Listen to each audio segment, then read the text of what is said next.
Assalamualaikum warahmatullahi wabarakatuh. Ya, malam ini kita akan membahas seleksi fitur. Ya, sebagai contoh, dalam video kali ini saya akan menggunakan dataset eh, pegawai turnover, ya, pegawai resign dari sebuah perusahaan. Ya, sebagaimana kita tahu, tentu dalam dataset eh, akan banyak variabel ya. Nah, di sini kita akan, nah tidak semua variabel, tidak semua variabel itu penting atau dapat digunakan untuk melakukan klasifikasi atau untuk melakukan prediksi. Ya, tutorial ini menjelaskan bagaimana memilih fitur yang memiliki impact untuk prediksi klasifikasi. Mengapa? Mengapa perlu sebelum saya akan jelaskan menggunakan Python ya. Mengapa perlu seleksi fitur? Ya, jadi kalau kita punya dataset banyak fiturnya, misalkan ya dalam ya nanti saya kasih ada banyak variabelnya, banyak fiturnya. Misalkan ada 100 fitur, ya mungkin kita nggak mungkin lah kita akan gunakan semua itu variabel karena ya belum tentu semuanya itu ada apa namanya eh ya penting atau ya relevan. Bisa juga dia nggak ada gunanya, nggak relevan untuk independent variable. Jadi mereka tidak berkorelasi, tidak berhubungan. Kita menggunakan fitur seleksi untuk membuang atau meremove ya yang tidak penting ini ya. Dan ini pasti ya akan meningkatkan uh, akurasi dari model yang kita buat ya. Jadi fitur yang penting ya akan meningkatkan akurasi. Tetapi ya fitur yang tidak penting dia mungkin justru akan mengurangi akurasi dari hasil klasifikasi. Tujuannya atau objektifnya adalah bagaimana kita meningkatkan performance dari prediksi, ya, kemudian membuat uh, lebih cepat, ya, providing a better understanding dari that generate. Jadi kita akan lebih paham nih, karena fiturnya kita, ya, jadi kita lebih paham bahwa fitur-fitur ini ya mempengaruhi dari, jadi kita jelas gitu loh, bahwa fitur ini memang berhubungan. Jadi performanya juga, performance akurasinya jadi meningkat. Ya. Saya akan memberikan contoh dalam video ini menggunakan Python. Ya, silahkan nanti teman-teman bisa gunakan. Di sini saya akan menggunakan chi-square ya, atau chi-square ya. Kita akan gunakan. Jadi di sini jika dua buah fitur ya, jadi kita lihat jika sini aja langsung di akhirnya ya. Jadi kita akan melihat nilai chi-square-nya. Jika high ya, jadi kemungkinan mereka independence ya adalah tidak benar. Jadi kalau dia high, jadi kemungkinan dia tidak uh, apa namanya uh, kemungkinan dia independence adalah tidak benar, alias dia adalah high insecure is indicate that the hypothesis of independence is incorrect ya. Jadi variabel independence-nya. Kemudian kita akan cek juga menggunakan p-value. Ya, jika di sini biasanya orang menggunakan p-value-nya adalah 0,05. Jika lebih kecil dari 0,5, biasanya dia akan accepted. Tapi kalau lebih dari 0,5, dia biasanya di reject. ya. Mau lebih dari 0, atau makin besar p-value-nya, dia akan tidak berhubungan ya, atau tidak memiliki hubungan, tidak berkorelasi ya. Jadi kita bisa remove dia. Baik, kita lanjutkan ya. Di sini saya punya data set klasifikasi pegawai resign dari sebuah perusahaan. Ya. Di sini kita lihat ada gender, ada female, male, female gitu ya. Kemudian lama kerja 5, ini bulan ya, 5 bulan, 7 bulan. Kebetulan ini saya kasih contoh hanya berapa nih. Tapi data saya ada sekitar 140 baris ya. Kemudian senior ini saya buat senior adalah kalau dia kurang dari 1 tahun, dia akan saya beri label dia adalah 0 ya. Artinya belum senior. Kemudian level job ada head, ada ini saya ganti dengan kriterianya. Jadi kalau head dia 5 ya. Kemudian kalau ya ada ini saya bagi 5 level ya. Kemudian di sini ada divisi juga ini saya bagi. Ini divisi finance 13, kalau divisi di finance 13 ya. Divisi tax ya 1 saya bagi. Kemudian di sini adalah resign. Ya, kebetulan ini datanya adalah semuanya sudah resign. Tapi nanti ada data yang di bawahnya itu ada yang belum resign seperti itu ya. Baik, kita akan buka Python-nya.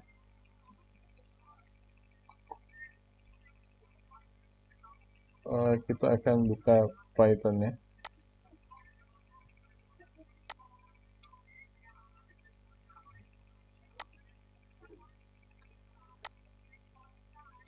Ya, saya lihat teman-teman di sini ya.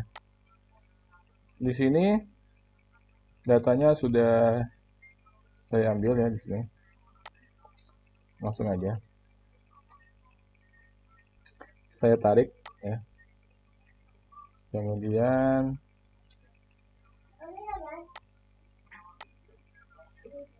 data pegawai.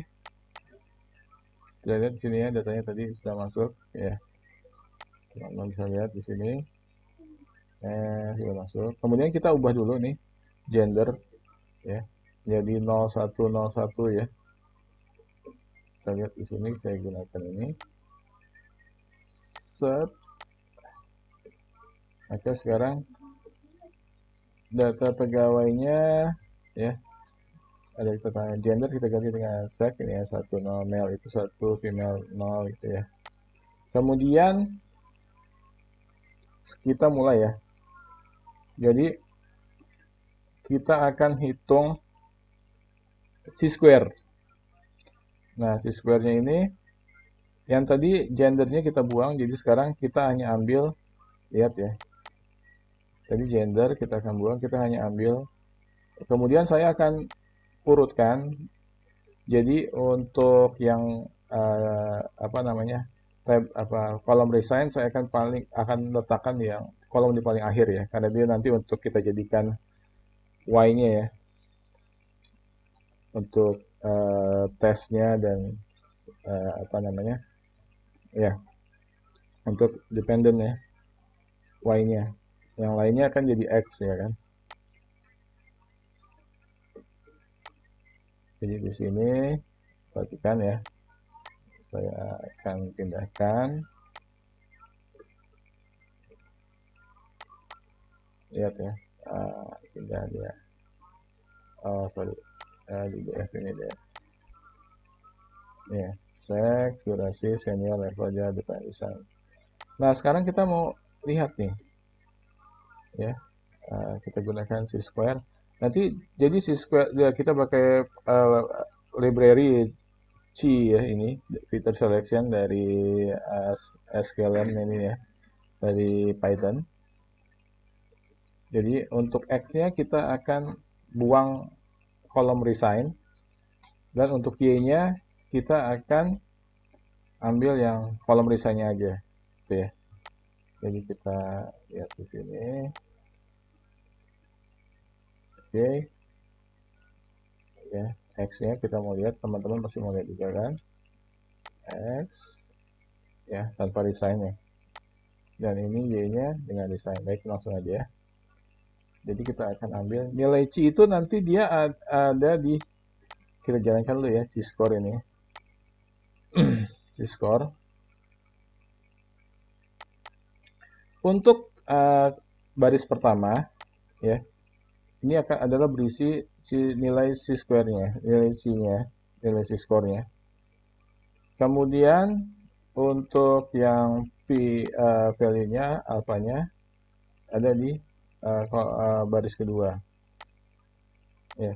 Jadi kalau kita mau lihat ya kita lihat di sini. Tentunya agak susah kalau melihat langsung ya. Nilai C mana nilai C? Ya, ini agak susah ya. Saya lebih enak itu kalau kita lihat menggunakan table ya kan? Dengan chart ya kan? Ini lihat. Di sini kalau kita lihat untuk nilai C-nya, yang paling tinggi itu durasi departemen ya. Jadi kemungkinan kita akan ambil yang paling C-nya yang apa namanya? Yang paling tinggi ya kalau ini ya C-square ini. Ya, kita lihat di sini durasi dan departemen dia tinggi. Kemudian untuk p-value-nya, kita lihat p-value-nya. Lihat, kebalikannya. Kita ambil yang paling rendah p-value-nya. Jadi di sini durasi, departemen, perhatikan ya. Ini kalau yang tadi durasi, departemen itu yang C-nya paling tinggi gitu ya. Jadi kalau kita lihat tadi di sini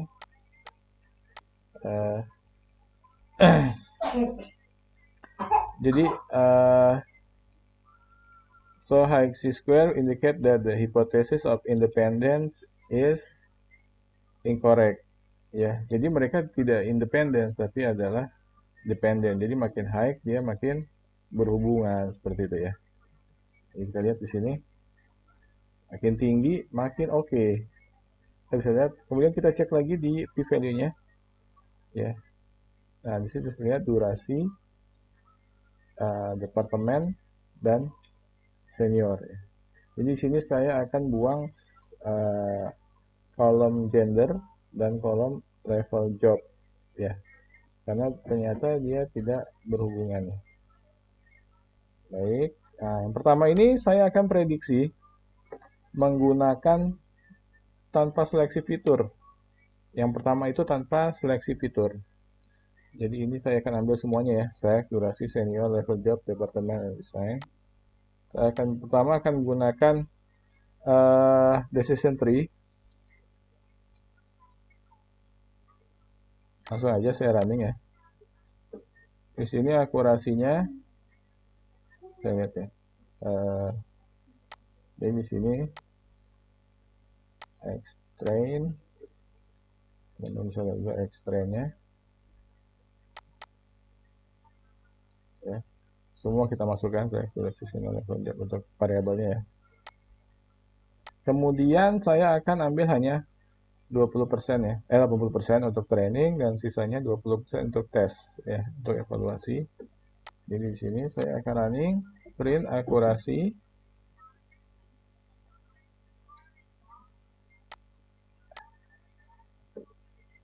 (0,83) ya, di sini 0,83 menggunakan decision tree. Kemudian di sini 0,83. Oke. 0,83. Jadi di sini saya akan kosongkan dulu ya hasilnya. Gitu ya. Kemudian teman-teman bisa juga langsung untuk visualisasi menggunakan heat map ya. Teman-teman bisa lihat di sini hasil langsung aja menggunakan Seaborn ya, langsung NRF heat map.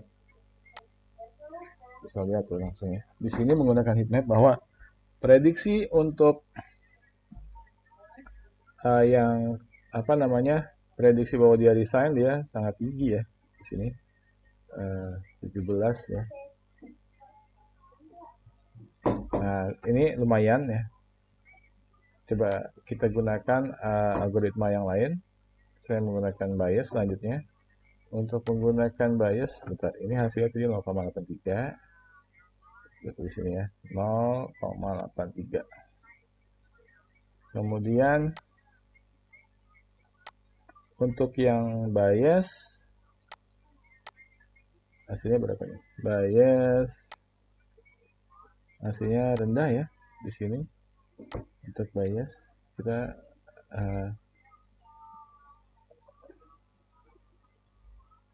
coba kita jalankan lagi bias ya, hanya 0,5 ya, 0,5. Satu lagi ya,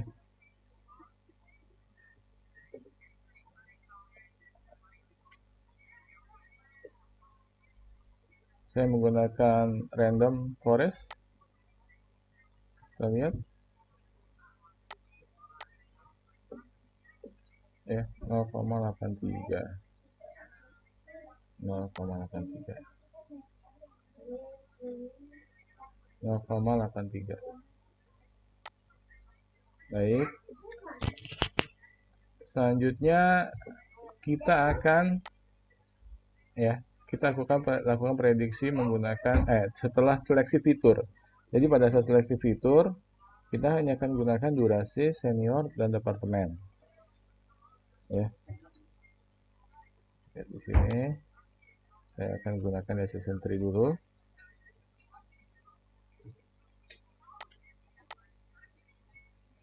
Ya. Lihat dia meningkat lumayan jauh ya. Sini menggunakan decision tree 0,96 ya, 0,96 akurasinya. Kalau kita mau lihat heat map-nya, kita lihat heat map-nya ya. 24 ya, hasil prediksi dia benar itu 24 ya, lebih tinggi ya daripada yang tadi hanya 17, ini 24. Kemudian menggunakan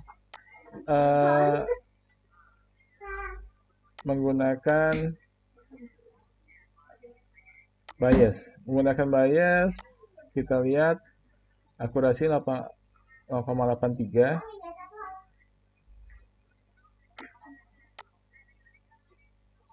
ya, 0,83 meningkat ya. Selanjutnya kita menggunakan random forest.